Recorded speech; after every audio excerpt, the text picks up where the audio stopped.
ఇప్పుడే country delight యాప్ని download చేసుకోండి. Download the country delight app now.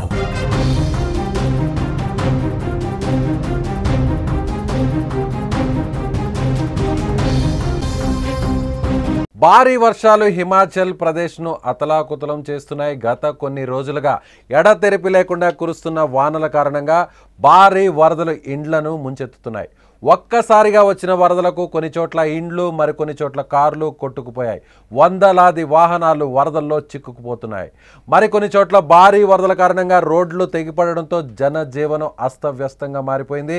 వాతావరణ శాఖ అంచనా ప్రకారం జూన్ 20న ఋతుపవనాలు వచ్చినప్పటి నుండి ఇప్పటి వరకు హిమాచల్ ప్రదేశ్లో 31 మంది మరణించగా 4 తప్పిపోయారు. 66 మందికి పైగా గాయపడ్డారు. ఇందులో పాము కాటుకు గురై మరికొంతమంది చనిపోతే నీటిలో మునిగిపోయి కొట్టుకుపోయి చనిపోయిన వారు ఇంకొంతమంది ఉన్నారు. అలాగే రోడ్డు ప్రమాదాలు, నీటిలో కొట్టుకుపోయినటువంటి వ్యక్తుల గణాంకాలు ఇంకా ఉన్నాయి. ఏదేమైనా మొన్నటి వరకు అనావృష్టి ఇప్పుడు అతివృష్టి అన్నట్టుగా మారిపోయింది ఇక్కడ పరిస్థితి. కుండపోత వానలతో ఉత్తర భారతం విలవిలలాడుతోంది. హిమాలయ పర్వతాలు. ఇప్పుడు దానికి సంబంధించినటువంటి దృశ్యాలను ఇప్పుడు మనం చూద్దాం.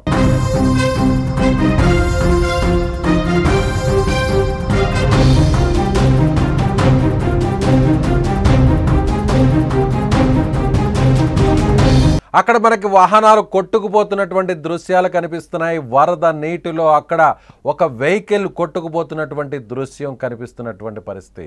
సో అక్కడ ఒక కారు కొండ చర్యలు విరిగి పడిన తర్వాత దృశ్యాలు. మనం ఇక్కడ రెడ్ కలర్లో ఆ రౌండ్ మార్క్ వేసినటువంటి ఆ సర్కిల్లో ఉన్నటువంటి వెహికల్ ఎలా కొట్టుకుపోతుందో చూద్దాం. అది ట్రాన్స్పోర్ట్కి సంబంధించినటువంటి ఒక మినీ వ్యాన్గా చాలా స్పష్టంగా కనిపిస్తుంది. వరద బీభత్సం ఎలా ఉందో, ఏ స్థాయిలో ఉందో, ఎలా వరద అక్కడ ఉన్నటువంటి గ్రామాల మీద విరుచుకు పడుతుందో ఈ దృశ్యం ఇది ఒక మచ్చుగా మనం చెప్పుకోవచ్చు.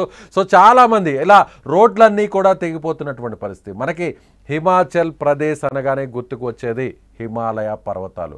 హిమాలయ పర్వతాల్లో జర్నీ చాలా కష్టంగా ఉంటుంది. అక్కడ పర్వతాల మధ్య అక్కడ రాకపోకలు చాలా కష్టతరంగా మారుతాయి. ముఖ్యంగా ఇలాంటి సీజన్లో, మాన్సూన్లో వర్షాలు కురిసేటువంటి సమయంలో హిమాచల్ ప్రదేశ్లో ఉన్నటువంటి ప్రజలు, ఆ కొండల మధ్య పర్వతాల మధ్య జీవనాన్ని కొనసాగిస్తున్నటువంటి ప్రజలు ప్రాణాలను అరచేతిలో పెట్టుకొని వర్షాకాలం పూర్తిగా తప్పిపోయే వరకు బిక్కుమంటూ జీవనం కొనసాగించాల్సినటువంటి పరిస్థితి. వేసవి కాలంలో అలాగే మంచు కాలంలో హిమాలయాలు చూడడానికి చాలా అందంగా, చాలా ఆహ్లాదకరంగా అందరికీ కనిపిస్తాయి.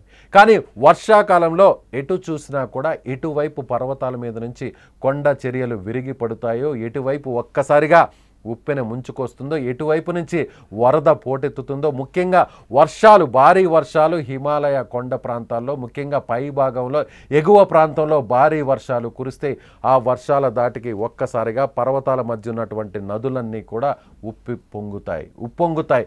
ఈ ఒక్కసారి వరద పోటెత్తడంతో అక్కడ ప్రయాణిస్తున్నటువంటి రోడ్లన్నీ కూడా తెగిపోతాయి. రోడ్ల మీద ప్రయాణిస్తున్నటువంటి వాహనాలన్నీ కూడా నీటిలో కొట్టుకుపోతాయి. అలా నీటిలో కొట్టుకుపోతున్నటువంటి ఒక వాహనం మనకు అక్కడ చాలా స్పష్టంగా కనిపిస్తున్నాయి. నీటిలో ఒక్కసారిగా అక్కడ ఉన్నటువంటి కీటకాలు, పాములు ఇలాంటివన్నీ కూడా ఈ వరద నీటిలో కొట్టుకు వస్తాయి. ఎక్కడి నుంచో కొట్టుకొచ్చినటువంటి ఈ పాములు, కీటకాల వల్ల ఆ పాము కాటుకు గురై చనిపోతున్నటువంటి వారి సంఖ్య కూడా పెరుగుతోంది అని ప్రభుత్వం చెప్పడం నిజంగా బాధాకరం.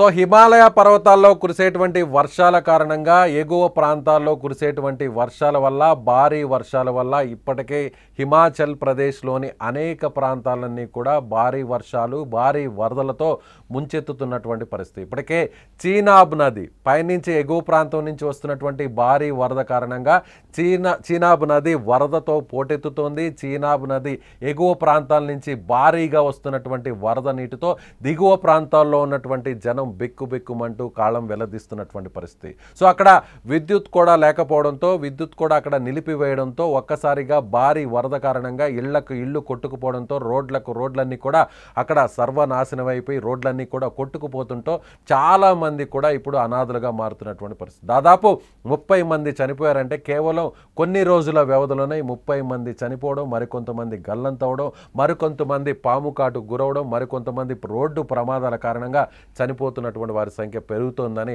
హిమాచల్ ప్రదేశ్ ప్రభుత్వం చెబుతోంది. ఇదే చినాబ్ రివర్ నుంచి, ఇదే చినాబ్ నది నుంచి, ఎగువ ప్రాంతం నుంచి నేరుగా అటు పాకిస్తాన్ కూడా ఈ వరద ఉధృతి కొనసాగుతుంది. అయితే ప్రభుత్వం కూడా వెంటనే సహాయక చర్యలు చేపడుతుంది. ఇప్పటికే అవసరమైన చోట ఎన్డీఆర్ఎఫ్ బృందాలు కూడా చేరుకుంటున్నాయి. అవసరమైనటువంటి రెస్క్యూ కూడా చేస్తుంది. ఎవరైనా కూడా వరద నీటిలో చిక్కుకున్నటువంటి బాధితులను వెంటనే గమ్యస్థానాలకు సురక్షితంగా తీసుకువస్తోంది ఎన్డీఆర్ఎఫ్ బృందాలు. అలాగే అక్కడ ఉన్నటువంటి స్థానికంగా ఉన్న పోలీసులు, అలాగే ఫైర్ సిబ్బంది. కానీ పాకిస్తాన్ మాత్రం చేతులెత్తేస్తుంది.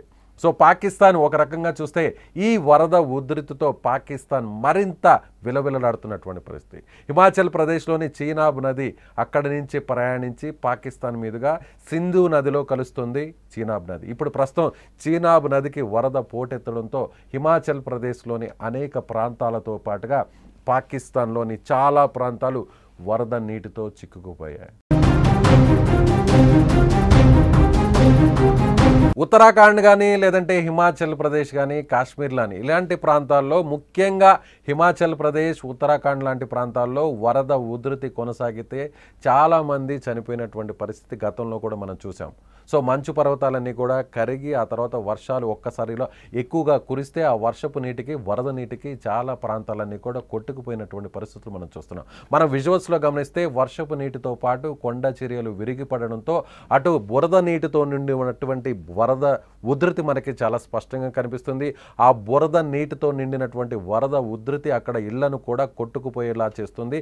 అలాగే రోడ్ల మీద ప్రయాణిస్తున్నటువంటి వాహనాలను కూడా తనలో కలుపుకొని వరద నీటి బయట ప్రాంతాలను ముంచెత్తున్నటువంటి దృశ్యాలు మనకి చాలా స్పష్టంగా కనిపిస్తున్నాయి.